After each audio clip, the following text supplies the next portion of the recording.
जगभरात कोरोना विषाणूने थैमान घातल्याने संचारबंदी लागू करण्यात आली आहे। त्यामुळे खरीप हंगामासाठी लागणारे रासायनिक खते बियाणे खरेदीसाठी शेतकऱ्यांची गर्दी होऊ नये म्हणून कृषी विभागाकडून ॲप तयार केले असून कर्मचारी गावात पाठवून शेतकऱ्यांना ऑनलाईन नोंदणी करण्याचं आवाहन करीत आहे। त्याला शेतकऱ्यांचा चांगला प्रतिसाद मिळत असून आजपर्यंत 12,470 शेतकऱ्यांनी 2,075 क्विंटल बियाणे तर 2,244 टन खतांची ऑनलाईन नोंदणी केली आहे। विशेष म्हणजे आपल्या पसंतीच्या कृषी सेवा केंद्रावर आपली नोंदणी करता येत आहे। त्यानुसार निविष्ठा शेतकऱ्यांना घरपोच देण्याची प्रक्रिया सुरू आहे।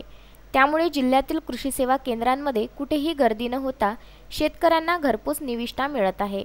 तालुका कृषी अधिकारी कारंजेच्या वतीने इंजाळ्यातील सर्व शेतकरी बांधवांना आवाहन करण्यात येते की कृषी विभाग कारंजाच्या वतीने जी लिंक तयार केली आहे त्यावर जाऊन आपल्या रासायनिक खते व बियाण्याची मागणी नोंदवा, म्हणजे कोरोनाच्या पार्श्वभूमीवर बाजारात गर्दी न होता आपल्या पसंतीच्या कृषी सेवा केंद्रामार्फत आपल्याकडे पोहोचवण्यात येईल, याची सर्व शेतकरी बांधवांना नोंद घ्यावी।